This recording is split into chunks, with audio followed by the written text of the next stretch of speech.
fellow Trek Chatters, I'm Pit Trekkie. Welcome to a special episode of Pittsburgh's Trek Chat.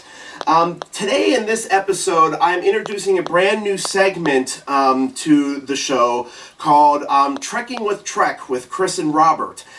These will be special episodes that focus on a good friend of mine, Robert Wright from Arkansas, calling in from Arkansas for us to talk a little bit. We're going to go through the Trek canon and talk about different things that really interest us, just different topics that pop out. But they're going to be very, very interesting. So I want to introduce to you my friend Robert Wright. Hello, Robert. Hey, how are you? I'm good. How are you doing there, sir? I'm fine. Good, excellent. Thank you for having me on your show. I really appreciate it. Absolutely. It's an honor to have you on. So what we're going to be talking about in this episode is something that's very, very important to Robert in his life, and the topic is post-traumatic stress disorder. And post-traumatic stress disorder has been shown to some degree in the Star Trek universe over the last 53 years. They've shown PTSD symptoms from different types of topics such as war in Star Trek, loss of loved ones for different reasons, loss of crewmates, and even loss of ship has affected people. Yesterday I watched Star Trek 3 on AMC, and I watched the Enterprise get blown up, and I saw the faces of the crew, how much that affected them. It was a traumatic event for them. So really, what exactly is post-traumatic stress disorder, and has it been portrayed positively or correctly in the Star Trek universe? Well, the definition of PTSD from the DSM-5 is pretty straightforward. If you sum it down, it's a condition caused due to exposure to a traumatic or stressful event. And some of the symptoms that come from PTSD include intrusive memories or flashbacks, avoidance of places or objects that re-trigger, cognitive and mood symptoms, and arousal or hypervigilance. So you can get jumpy very quickly from different noises, sounds, things of that nature. According to the National Alliance of Mental Illness, NAMI, PTSD affects approximately 3.5% of the U.S. population, 8 million Americans, with 37% having severe symptoms. There was also a study that was done, I believe it was 2010, by the RAND Corporation. It was called the Congressional Research Service. And it basically said that there are 20% of Iraq and Afghanistan vets currently have PTSD. Vietnam veterans have a reoccurrence of PTSD from 10 to 31%, and that 50% of veterans with PTSD do not seek treatment for multiple reasons, which Robert and I are going to get into here shortly. They also had a distribution list of PTSD based on the branches of the military. They said that those who have served in the Army have a 67% chance of PTSD, while the Air Force has 9%, the Navy has 11%, and the Marines have 13%. So what I would like to do right now is turn it over to Robert. Robert, why don't you go ahead and tell the audience some of your personal experience with PTSD and why this is important to you.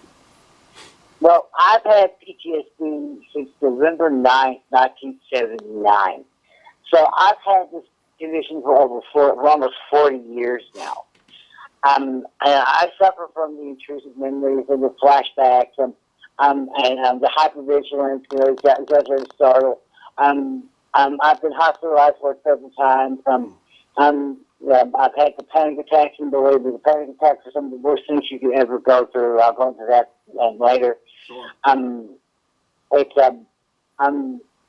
It's one of the, I don't wish this on anybody, and the statistics that you gave are just absolutely startling. I mean, yes. To know that there's, to know that there's that much of a chance, it's very, very frightening.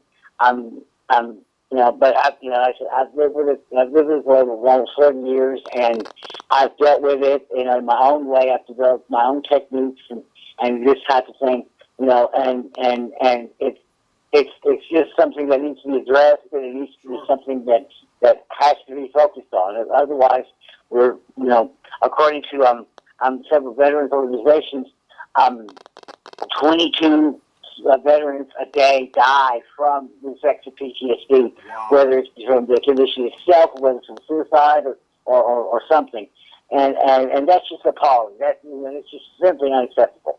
Mm-hmm. Absolutely. Now, you were talking a lot about some of the coping strategies that you've used to help you through your PTSD and the panic attacks. What are some of those? Well, one of the biggest ones, surprisingly, was a friend of mine took my hobby of Star Trek, Mm-hmm. and he turned it into a treatment plan for me, treatment program for me. Wonderful. And that treatment plan is for me is the continuity of the series. So you know how everything is from series to series, from show to show. Mm-hmm. That includes shifts, props, storyline, character development. Mm-hmm.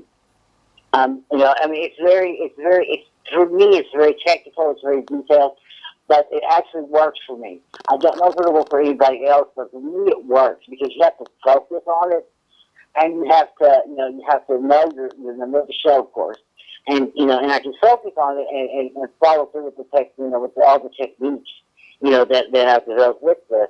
And it actually works for me. It actually calms me down. I could be in a stressful situation and start to escalate into a panic attack, and I can just flip on Star Trek, and then it just seems like I can just focus on it, and just use that focus and use my mind to do that to follow through the continuity of the show, and it actually works for me. I think that's wonderful. Yeah, I've heard a lot of fans that have actually said that they've used Star Trek as a way to help with depression, anxiety, PTSD, OCD, all those different types of disorders. It just seems something. I think it's something about the world that it is. It just seems like such a peaceful place. I think so because they can take themselves out of the condition, out of the world, out of the situation they're in, and they can focus on the 23rd and 24th century, world of Star Trek. I mean, yes, it's an easier, it's an easier world to deal with, from what we see on screen. But, in reality, we can focus on that, and it takes us into a different direction. It takes us to a different level, and it's just absolutely fantastic. I mean, I would recommend that treatment for anyone. I promise absolutely. you. I agree with you. Too bad that's not in the, they don't teach that in the schools when they teach you how to be a therapist. It'd be a good thing to learn. Absolutely. No, one thing that we've talked about, you and I, in the past, we've talked about PTSD and stigma. Can you give us a little bit of insight into that? Well, the stigma is absolutely horrible. The bad part about PTSD is it is classified as a mental illness. Mm-hmm. And anytime you're diagnosed with a mental illness, unfortunately, that stigma automatically pops up. It's like that invisible brick wall that you cannot break through. Yes. It affects every part of your life. No matter how rich you are, how well known you are, how accomplished you are, once you get that stigma of mental illness, that's it. It's all over. Yes. That's why Robin Williams, who passed away not too long ago. I think about 2 years ago. Mm-hmm. He never revealed that he had a mental illness, and it never came out until he died. Mm-hmm. And he understood that stigma. Yes. He understood that wall that you cannot break through. Mm-hmm. And it affects every part of you. It affects your employment. It affects your personal life, your social life, all of it. Oh, yes. And that's another reason why veterans, especially veterans, there's a reason why they do not seek treatment because of that stigma. Yes, absolutely. I think that was shown in Star Trek First Contact when Captain Picard, when the Borg started their second invasion of Earth. And instead of him being the captain of the most advanced starship in the fleet being sent to Earth to help defend, they were sent to the Romulan border to monitor, to make sure that they weren't taking advantage of the situation. So, I mean, that showed to me right there the stigma, that they didn't feel that they could trust him, Yes, and that trust, that lack of trust actually goes all the way back to, Best of Both Worlds, and then it's followed up by family. Yes. And it goes all. It's shown all the way during the season, during the entire run of Star Trek: The Next Generation, and it's actually spoken of in the episode Drumhead, where Admiral Morris Sakine is aboard the Enterprise investigating sabotage and this type of thing, and she actually brings this up to Picard. Oh yeah. Because as a sure as a Borg, Picard was responsible for the destruction of about 39 starships, I believe, and the loss of over 11,000 people. Mm-hmm. Okay, and she brings that up to him, wondering, questioning his ability, the man questioning whether he's actually remorseful or not. But his family, we see the initial onset of his remorse and his fear and his sorrow. Yes. When he has the confrontation with his brother, and it follows for he has from that initial, and that's typical PTSD in and of itself. Because you'll have that initial reaction, yes, after the event that triggers that, and then it still sort of levels off. But it doesn't take very much to bring that back. right. To bring all those feelings back of remorse and guilt and it follows through to it follows through the various other episodes, such as I-4. Okay. When the Enterprise intercepts a distress signal from another ship, and it turns out to be a board ship, and there's only one survivor who is aboard, and those emotions again come out, when that Borg is aboard the ship. Picard doesn't refer to the Borg as a human, as a person. He refers to it as an it. Like it's an object, or an animal or something. Sure. And then naturally it fades out into he gets used to that idea that he's on board the ship and starts to call him Hugh. But it takes time, and it all builds into chain of command. Parts 1 and 2. He would have it somewhat under control until that episode, and then when he was captured by the Cardassians and tortured, that would also cause a recurrence of PTSD. Oh, absolutely, absolutely. And then he was playing mind games with him, trying to get him to say there were 5 lights instead of 4, and you can only imagine what kind of torture that was. And then I think it's very interesting that you tied it back to the drumhead. I mean, you can see the pain in Picard's face. I mean, he even kind of face palms himself for a second there, trying to get his thoughts together. I think it was beautiful how he was able to regather himself and be able to actually kind of confront her the way he did, rather than allow himself to sink down and become upset. That showed a lot of strength. It shows a lot of personal strength of Captain Picard, because it shows just how strong the character Picard is. Yeah. But there's still all those doubts. Like I said, going back to Drumhead, and then when it finally comes to the first contact. Yes. He actually speaks to Commander Riker about that in his ready room, because Riker goes into his ready room and asks Picard why they're chasing comets instead of defending Sector 001. And he says pretty much to the effect of, let's just say that Starfleet has every confidence in the Enterprise and their crew. They're just not sure about her commander. Exactly. Riker tells him that he's the perfect person to lead the fight. But Starfleet doesn't seem to think so, because there's that doubt of command again. Yes. That's one of the reasons why veterans who have PTSD are considered unemployable.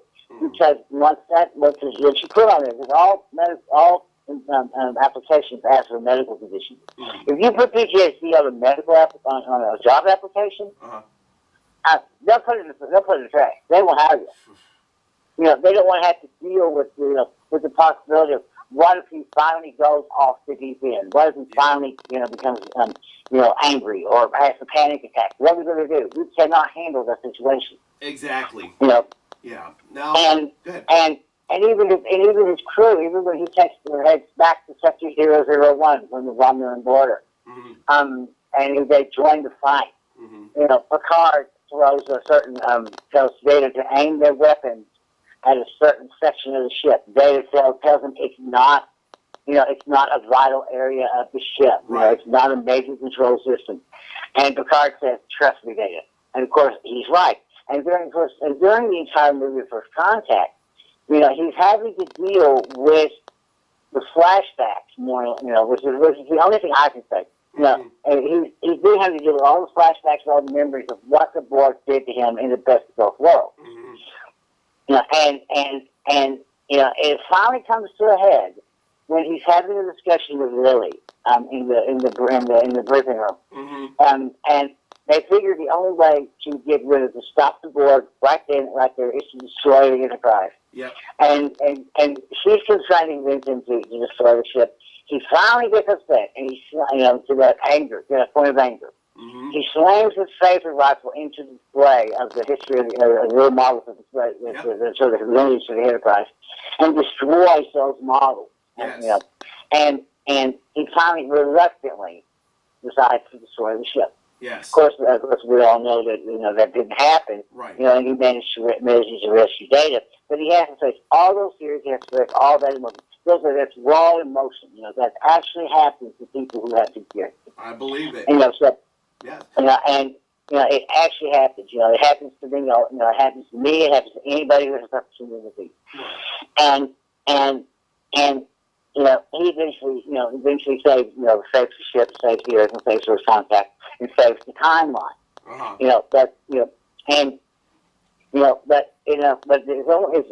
But the full-blown emotion that Picard goes through with PTSD, in Family and in First Contact, that's the only time he shows anger and remorse. Yes. For what's happened. Right. Now, we talked a lot about Captain Picard, and he definitely was a pretty good example of PTSD, but were there any other characters in the Star Trek franchise that you thought handled PTSD better? I would say that the most accurate portrayal of how PTSD really happened and really occurs and really how someone deals with it is from the Star Trek Deep Space Nine episode, It's Only a Paper Moon. Mm-hmm. Aaron Eisenberg, who plays Noam, gives what I believe is an absolute stellar performance in showing what it's like for someone who suffers from PTSD. Mm-hmm. In this particular instance, Nog is severely injured during his fight with the Dominion, and he's given an artificial leg. But the memories and the feelings are just too much for him. So in his case, he escapes into the holodeck to go to the holographic world of Vic Fontaine, which is the singer that everyone loves on the show. And he actually finds some peace in that. And that's not unlike anyone who suffers from PTSD, because they kind of retreat into their own little world, fantasy or not. Mm-hmm. There's the isolation, there's the that you go through, there's the feelings that you go through, and you're trying to sort all these feelings out yourself. And it's correct when people say, you don't understand how I feel, or anyone who suffers from PTSD. He's absolutely correct in that. You have to work through it yourself, because a lot, again, he didn't think like other people, even other treatment for cleaning professionals. Mm-hmm. From anyone on DS9 or anyone else for that matter. Mm-hmm. So he finds his own way of treatment in that holographic program. And he eventually gets himself together to the point where he can rejoin the Defiant and finally defeat the Dominion. Mm-hmm. It's also mentioned in several episodes of Voyager and several episodes more episodes of DS9. In Voyager, not too long ago, they showed an episode called Memorial. Mm-hmm. And in this, 4 of the crew members suffer memories from that's brought on by an alien artifact from the planet that they passed, and it describes a war, and it ends up being half the crew affected with PTSD in some form or another, and it's fairly accurate in the aspect of how they act. The actors, the 4 actors who the characters were Kim, Neelix, Chakotay, and Paris, and they each had an accurate representation, an accurate portrayal of how someone acts with PTSD. There's the overprotectiveness, there's the hypervigilance, there's the fear, there's it's all there. It's all there. Wow. I'm so excited. I want to go back and watch these episodes. I haven't watched them in a long time, so I think I know what I'm going to be doing in the next few days is rewatching It's Only a Paper Moon, a Memorial, definitely. So we're pretty much out of time now. What I'd like to do is, do you have any closing remarks that you'd like to make to the audience? Well, if you suffer from PTSD and you don't want to seek help, from a professional, go to a friend that you know you can trust. Mm-hmm. Someone who you know will not judge you because you have PTSD, because you're feeling all these feelings. Talk to somebody, please, because even just talking about it, will actually, someone as your friend who you know will accept you and will understand this. Even just talking to a friend helps you in immense ways. I also suggest that you put yourself into some sort of activity that you like. To help you take your mind off of. Because if you occupy both sides of your mind, the left hemisphere and the right hemisphere of your brain, if you can actually occupy both those sections of your brain with something, a hobby or with an activity, you can do yourself a whole world of favor, because that's distraction therapy. That's what you need. Mm-hmm. I have a small business. I design and build men's jewelry, and so when Star Trek isn't on, I use that, and I have other things that I do, to help me with that, but if you have to seek medical treatment, please do so. As I said earlier, 22 veterans every day die from this. That's horrible. And it's completely unacceptable. Our veterans deserve much, much better. Absolutely. And being a veteran myself, I can understand that.